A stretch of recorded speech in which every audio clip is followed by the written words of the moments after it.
Right, and we are back again with another podcast. We tried to record this 2 days ago, and internet was fucking diabolical, so we had to call it there and try reschedule, which is very, very annoying. So, Standard podcast with me and you. It always goes wrong. It always goes tits up. basically, yeah, I blame fucking Sky. It's fucking shit internet, shit internet. Yeah. So today we're going to talk about a topic which Sam brought up start of the week. Very good topic, actually. I very rarely see this like being discussed ever on Instagram, really, which is how to program accordingly in a commercial gym. Now, when we say commercial gym, we kind of mean like the budget gyms, like the Pure Gym, the Gym Group, and there are a few other smaller brands, I would say, depending on where you live in either UK or outside the UK. Like there's Better Gyms or Energy Fitness, but in most of them, you don't tend to get the greatest variety of equipment. You don't even tend to get very good barbells, and some of them you don't really tend to get dumbbells that go past 36 kilos, which is very depressing. But for certain reasons, people would rather train at a budget gym. It is obviously a hell of a lot cheaper, and there are a lot of them. So if there's one that if you live next to one, and with regards to commuting in your daily lifestyle, it is easier to obviously go to a Pure Gym next door to your house than it is to travel, say, 30 minutes to maybe more well-equipped gym. Then you're going to probably choose the more convenient option, and that's something which we can't argue. So we have to make the best of what we've got. Yeah, and like the thing is as well, it's one of them where we've said it before, haven't we? Like commercial gyms are like getting to the point now where they are becoming better equipped and they are kind of catching up with the standards of what we would expect for, or what we would ideally want for like a physique development minded gym. So it's just one of them really, like mostly with these sort of commercial gym environments, you are sort of limited to the kit. Like they're obviously nowhere near like your typical like bodybuilding gyms and stuff like that. No. But the whole point of us obviously doing this podcast really is that we kind of want to highlight, how you can go about sort of programming in an effective way, using like the variety of kit that you've got in those kind of spaces, and obviously how to get a little bit more creative with it, how to sort of like fine tune certain exercises to make them fit your profile, all those kind of things. So we'll kind of go through each body part one by one, just kind of discussing what you could probably use and stuff. Obviously, I train at a commercial gym myself. I train at the gym, so I've got a lot to kind of talk about on this. Obviously, I know I have obviously quite a lot of clients that train in commercial gym environments. I know obviously that you work with them as well, Josh. So we'll have a lot to speak about on this one. So we might as well jump straight in then. I think First off, chest tends to be the main one that people kind of talk about a lot. Chest is actually quite easy. From a mechanical perspective, you basically need flies, presses, and if your shoulder internal rotation can allow it, you have dips. There are maybe a few different exercises you can go through there, but they are the basics as they were. One thing I do think you should, if it would be preferable to have in a gym, would be a close cable stack. Preferably not a wide one, because if you have a close cable stack, you can pretty much do any cable fly variation that involves, say, a cuffing at the elbow, and you can pretty much bias whatever division of the pec that you want, so costal, sternal, and clavicle, and it literally just takes setting up the bench incline and dicking around with the setup for it. And when you have that, like, say if you do have a gym where the dumbbells may not be very heavy, say if they do only go up to like 38 kilos or whatever, you can incorporate a good amount of pre-fatigue work with that cable fly stuff, and then move on into your slightly heavier pressing. So that can vary with the incline. So anything from flat to like a 40-degree incline will pretty much give you the majority of pec stimulus that you want, and then obviously depending on how you split your volume up, you can split that across the sessions. Again, like I said, weighted dips, something like that. If you can handle like that kind of internal rotation, you can see I fucking have none. So if you can do that, then absolutely great. But if not, like just a concise way to incorporate those flies and presses together, and then potentially like a pec deck, a machine pec deck if you have one. Depending on if it fits you, but that would be about it. I don't remember any other exercise I really think of when it comes to pecs. And again, depending on what plate loaded machines you have, then if they fit you, then absolutely fine. That there's nothing wrong with that. I think you've got a few at the Gym Group that fit for you. So from my perspective, the way that I've kind of programmed for like myself and for clients as well, if you look at like places like the gym and like Pure Gym, obviously they use like matrix kit, and the good thing with obviously a lot of the plate loader stuff that's out there now, depending on the supplier, is that there is a lot of adjustments that you can make to it to kind of make it fit your profile and stuff, which is really good.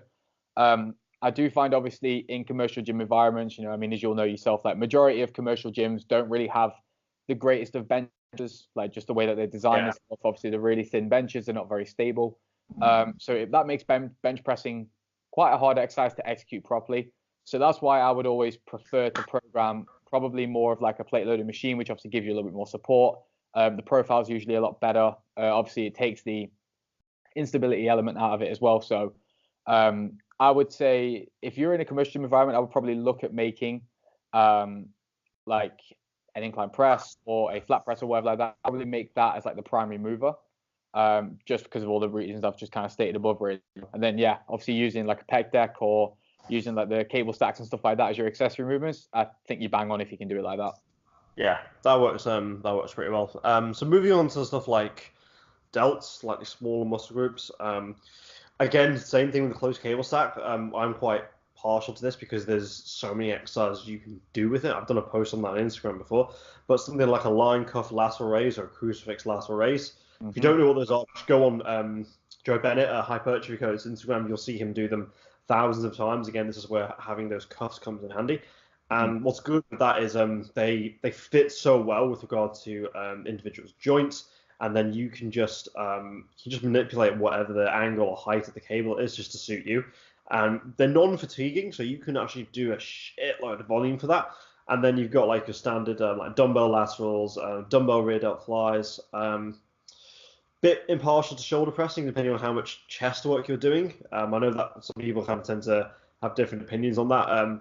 I would just say if your anterior delt or that kind of shoulder issue that you may have does get aggravated with that additional pressing movement, leave it out of it and do a bit more work on the rear delts or something like that.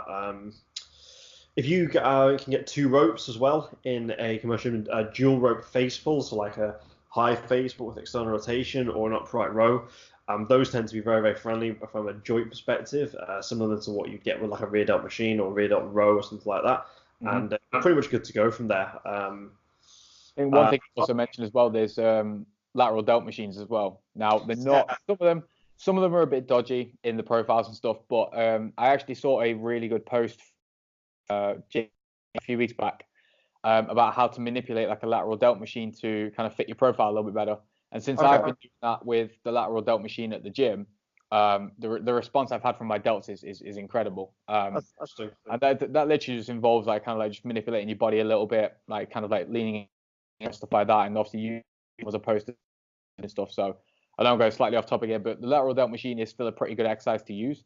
I would definitely include it. It's just you got to make sure it obviously fits your body first. Like if you're not getting any good response from your delts whatsoever and it feels uncomfortable, then it's going to be a useless movement. But I would definitely throw that into the mix so that you're not always just doing like dumbbell and like cable work in that regard. With anything like this, if you're in a commercial gym, expanding your exercise pool, as it were, would be the best way to go forward, because then you can just rotate those exercises which may maybe stagnate as you go through it. Moving on to something which is a little bit more complex, like back. I'm a huge fan of like splitting up your vertical and horizontal movements, so all your pull-ups or pull-downs on the same day, and then your rows. Hang on. So you do a thickness day. Thickness day. Couldn't help it. That one. Yeah. Oh my god, I forgot people do that. That's terrible. Oh shit. Yeah, no such thing. But just for that, I think it's just because it's easy to get all the movements in at once. You can stagger them. I don't think there's anything wrong with that. But again, just change the stimulus every now and then can be quite beneficial. What I am a huge fan of is getting a pair of D handles, whether or not they're the one you have at the gym or you buy your own. Strength Shop have actually got quite a good pair on sale at the moment. They are a bit expensive, but they're very durable, so they would be quite good, especially if you are pulling heavier weight on those cable stacks. So if you want to align your wrist and elbow joint and shoulder joint with however wide you want to pull, a D handle is so much better than a fixed bar. Like, it's so much more comfortable. It negates the risk of like overuse injuries, and that's for both rows and pull downs, in my opinion. And then from there on, it's just manipulating position. One exercise which has been quite popular lately has been like a prone incline pull down. So people like you lean on an incline bench, put it against a pull down machine, and you're essentially driving your torso into the bench as you do a pull down. absolutely fantastic. Takes the lumbar out of the equation. So if you can set that up, I really recommend it. Again, nothing wrong with like your basic T-bar rows, your dumbbell rows, bent over rows. A little bit mechanically disadvantaged, so you can use a bit of momentum to drive that bar towards the midline, towards the chest. There's nothing wrong with that as long as that momentum is controlled and not too excessive. And then it depends on what machine rows you have. I don't know what the gym groups like. Pure Gym can be a bit iffy, the one I've been to, because they've got old Soho kits. So the way I would kind of look at it in a sense, like this just kind of goes off to a point I was going to make anyway. Like the way I kind of program is that I would always go with something like a classic, like a barbell row, T-bar row, Pendley row, that kind of stuff. Because like you said, they do still have a place in your program. They are great. They are great exercises, especially for loading. If you can control the momentum and stuff like that, then it's great. But then after that, you do want to be looking at more sort of like chest supported stuff or more like cable control work stuff. But like in terms of machine rows that we've got at like the gym and stuff, not the best. Again, because most of them are all fixed handles. So again, you're at a mechanical disadvantage there. This is where you can use the D handle again. But I agree with what you said. I think definitely with like if you're deadlifting, say if you got like a back day, like 2 days after deadlifts or something like that, it can be quite more beneficial to do those machine movements or cable movements as opposed to just go for a row. That's something I do kind of tend to forget every now and then with myself. Yeah. And but like in terms of like the machine rows and stuff, so like I know that at the gym, for example, we've got like a plate loaded seated row, like chest supported. But again, the arc on that is a little bit weird, so you don't really get the best contraction with that. It's a little bit too low down as well, so you can't exactly do like a standing one. So something like that. I tend to stay away from that if I'm honest. But like the good thing with obviously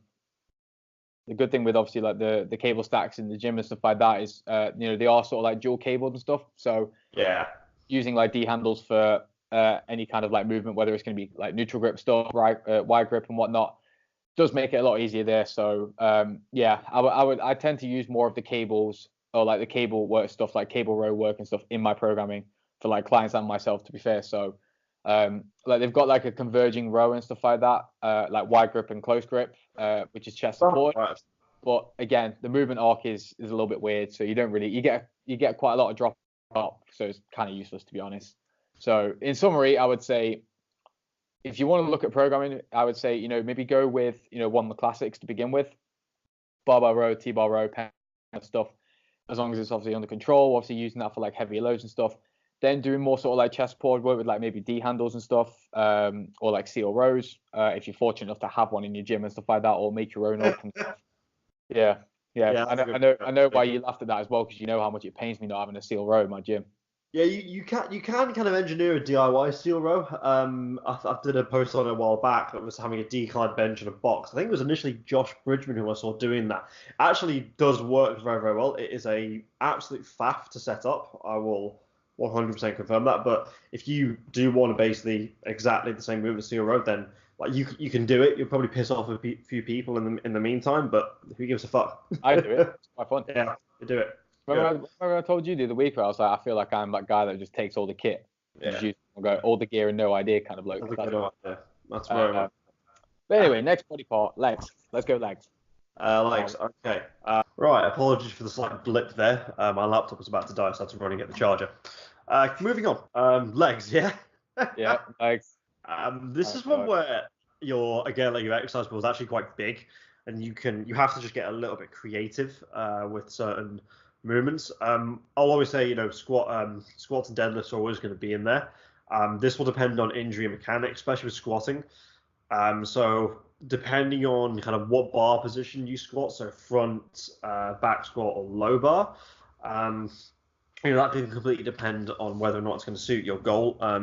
For some clients, like if you have to accept that if there are people in this world who are like perfectly mechanically designed to squat from a lever perspective, then there has to be someone on the other end of that bell curve who just isn't. They're just never going to get a good barbell squat. Yeah, exactly. And that's kind of you need to either not do it or not do it as much or find alternatives. And there are actually a lot of alternatives to squat machines. I'm a huge fan of something like a rear foot elevated split squat. I think you'll get far more hypertrophic stimulus out of that than actually a barbell squat, when in most cases when you start to fatigue on a barbell squat, you basically turn it into a lower back exercise. again, not saying to not do them. If you've got good mechanics for a squat, you get deep, you can maintain a good neutral spine, then definitely do them. Volume squats are like a fucking great way to grow your quads. You just got to know that, your back's going to take a bit of a beating. And if you can kind of periodize that or align that with a better training split where you're not having to squat and deadlift like within 3 or 4 days of each other, then you'll be all right. Obviously, barbell deadlifts and RDLs, like, definitely going to be there. Mm-hmm. Machines can be a bit iffy. I know some matrix machines are a bit shite with regard to like how well they move in the resistance profile. So because we obviously have standard leg extension, lying leg curl, seated leg curl. Seated leg curl is one I'd actually rather have because it's just so comfortable locking that position in. It gets the hamstring in a really good length and range. I don't think you really get that in a lying leg curl. The issue is you are going for seated leg curl. I don't know if your gym's got this, but they have the one where the pad is actually below the knee, which is not comfortable and not advised. I think James Sutton did a post on this about a month or two ago about the whole reasoning behind that. But if you can get seated leg curl where that pad is on top of the knee, then that's a fucking brilliant machine to have in a leg programming. Really, really advantageous. Yeah. No, I agree. I think following up from that point as well, like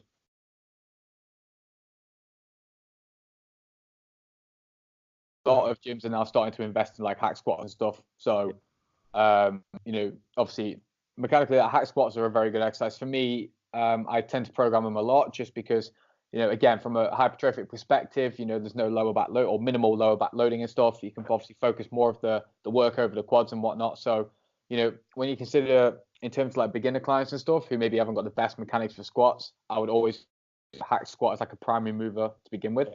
But then obviously I know you've got things like linear leg presses and stuff like that as well, which, again, depending on your mechanics, if you can get a really good response from them, I know myself personally, I tend to work pretty well with like proper linear leg presses and stuff like that. So I would always go with them. But then you can also look outside from that as well. The Smith machine, again, a piece of kit that gets a lot of bad rep. But like, me and you have spoke before, we are fans of Smith machines and they do have their place in programming. It just depends on what you use them for.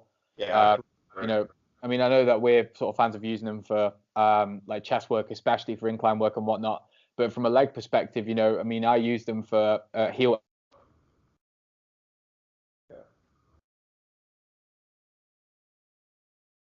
Using that as well. And again, using it for split squats and stuff like that as well, it just gives you something else to kind of like throw into your program in there and stuff. The good thing with stuff like that is that you can, because you're so supported, you can just like absolutely ramp up the volume for it. Whereas with squats, there's always going to be that kind of stimulus to fatigue ratio, which you may not be able to take advantage of. If you ever look at like some of the stuff that Eugene Teo does, like with this kind of like it's like 6 rep drop set or whatever the fuck it is, like you can actually get a lot out of that with minimal equipment and setup.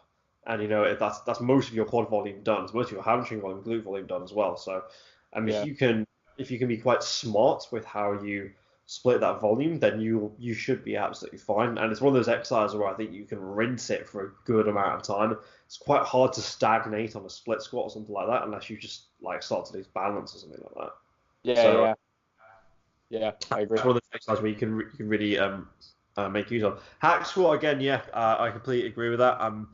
Depends if you have a hack squat, depends what making kit. I know Pure Gym have the Matrix one. I've heard mixed opinions about it. Some people like it, some people fucking hate it. So I think that's just one of those things that is left to be considered depending on the individual. I'm trying to think what other like I said, after linear leg press, there aren't many leg machines you're going to get in a commercial gym or. Not really, no.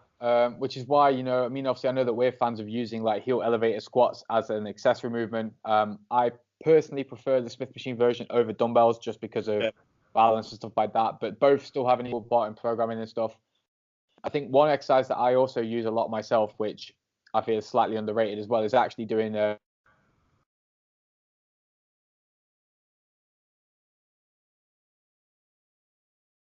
I know most gyms won't have that piece of kit, but like if you can do sissy squats on a Smith machine, like actually set it up for you and stuff, then I think that's a great exercise, especially as like a finisher and stuff like that. If you're going to do like sort of body weight or like muscle round type work on it and stuff, so Yeah, basically, if you want to kill yourself and if you want to put yourself in a very bad way, 60 squats, Smith machine, muscle rounds, perfect combo.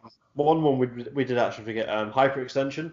So hamstring, glute, abdominal hyperextension is fucking brilliant. Brilliant exercise, especially if you have lower back injuries or if you just want to rinse what's left of your hamstrings and glutes. It's a fantastic way to finish off a session. And there are more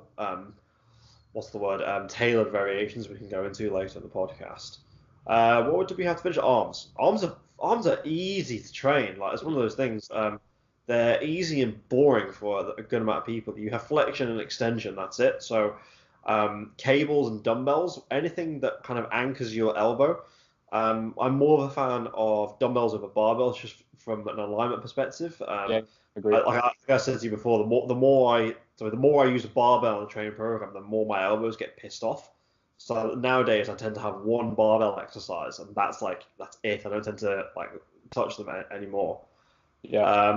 That tends to be a bit easier for me to progress, especially when it comes to arm training. So something like a preacher curl or a bench supported curl, either cables or dumbbell, like dual rope tricep extensions, a cross cable extension. Like there's actually significant amount that you can use to load the arm, the bicep, the tricep, and the shorten the lengthen range. And again, this is where having a cable stack is really, really helpful, and just manipulations of dumbbells. My go-tos would be like a dual cable curl, so with your back towards the cable, actually getting that shoulder in extension, so nice stretch, and then having a preacher curl, some sort of overhead extension for the tricep, or a skull crusher, and you're pretty much set. The benefit with arms is, again, as long as they're in non-compromising positions, you can actually hammer them a lot without getting any kind of excessive overuse injuries, which you may get with something like a barbell, for example. And then what you got to consider as well, obviously, is the fact that your arms are going to get quite a lot of volume from doing any sort of main sort of compound moves for back and that kind of stuff. So you don't technically need to do as much for arms as you would probably think, in a sense. But yeah, pretty much everything you just said there, I fully agree with and stuff. And I think the only thing you can kind of touch upon aside from that is obviously in terms of, because obviously most commercial gyms are going to have arm focused machines, whether it's going to be a preacher curl, tricep extension and stuff. Be honest, most of them are shit. Yeah. There's no getting around it. Mechanically, they're very, very poor. They put your shoulders, they put your elbows in very compromising positions.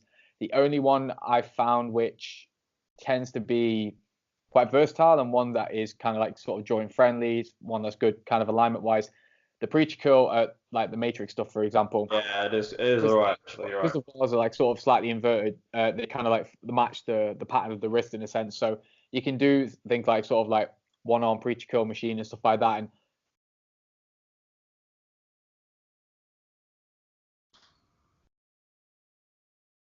most gyms aren't exactly that great, if I'm honest. So yeah. There's also time where you can, if you need to implement some sort of blood flow restriction training, just depending on what kind of training phase you're on, because again, you don't require much weight or equipment for that, and you can get if anyone has done blood flow restriction training, you'll know the sickening pain of a pump that you get during it, and you don't really need much of it. You need very, very light dumbbells, so that can be something to look at as well, just to round it off.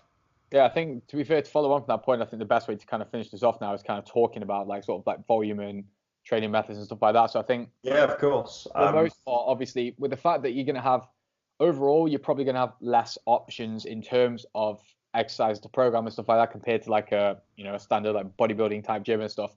You may find that for certain body parts. I know for myself personally, for hamstrings, because I've only really got RDLs, seated leg curls, and lying leg curl, which I can only use sparingly because again, profile's not that great.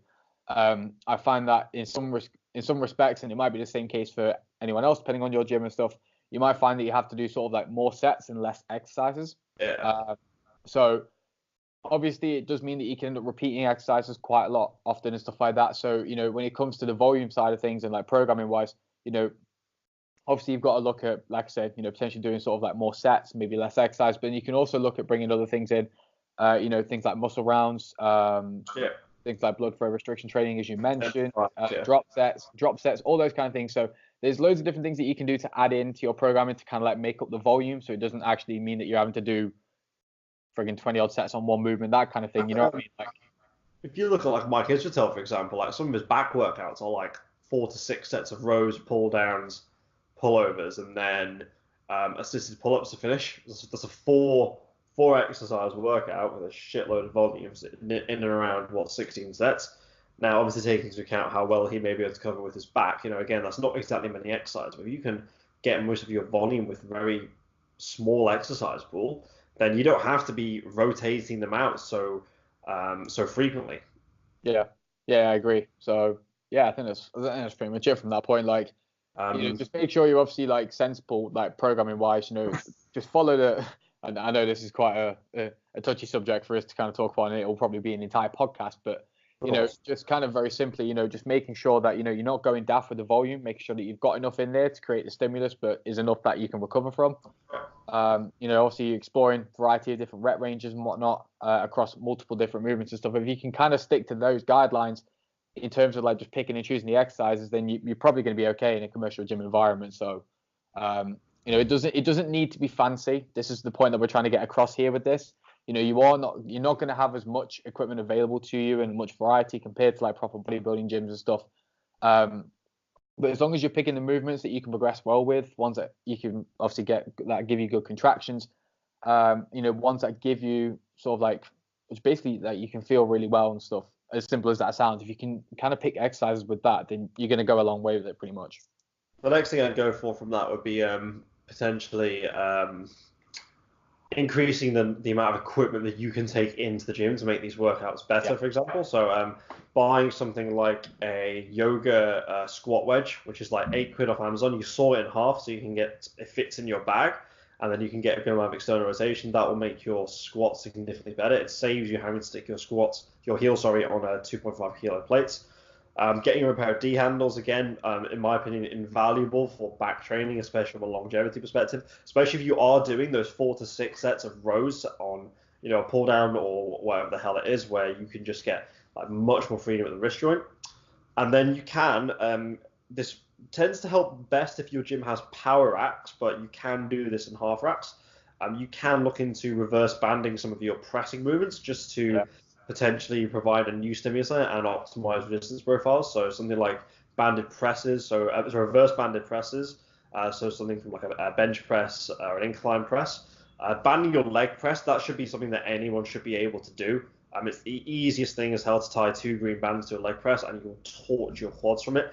Like if you do like a 4-second eccentric, 2-second pause, 1-second concentric explosive with a banded leg press, 3 sets of 10, not even 3 sets, you will get a shitload of quad volume, especially if you're fit well for that.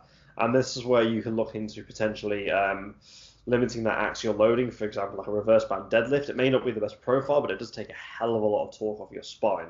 So being a bit creative with stuff like that, getting yourself a pair of daisy chains, again, you can find them on Amazon really, really cheap, and getting like sets of green, purple, and red bands, you can actually play around with a lot of these exercises and just kind of extend that training phase or that exercise pool so that you really just have to rotate between them, and then you're pretty much good to go from there. And blood flow restriction cuffs if you want to do for like quads or hamstrings or arms. They're also absolutely fantastic. Yeah, I think that's pretty much everything we can kind of cover on that one. So, basically, buy my gym bag. Buy everything that's in my gym bag. Pretty much, yeah. I mean, as long as you're grasping the concepts, like the basic concepts first of, just kind of like good programming, decent amount of volume that you can recover from, split the volume up so that you can obviously, put as much effort into each movement as you can. If you can get all of that in, then you're obviously going to be a long way off. Like you're going to be doing pretty well just from that regard. Most people's problem is the fact that they don't have anything structured to follow and anything structured to kind of like compare to and progress week to week. So as long as you're starting with that, then that's going to take you a long way. And then obviously after that, that's when you can start looking at more so into like the resistance band stuff, the daisy chains, all that kind of stuff, where it obviously starts to get a little bit more juicy and whatnot. So, but yeah, I think that's pretty much everything that we kind of need to cover on this topic. So yeah, I'll do. Yeah, so obviously if anyone's got any questions after watching this, for anything that we've covered and whatnot, obviously just drop one of us a message. Probably me more so because I spend a ridiculous amount of time on Instagram every single day. It doesn't have to work. Yeah, I don't. Yeah, life of an online coach, I just sit on Instagram and chat shit all day. That's pretty much all I do. So, people. yeah, basically. So, but yeah, that's everything. So, guess we'll see you in the next one. We'll see you next time.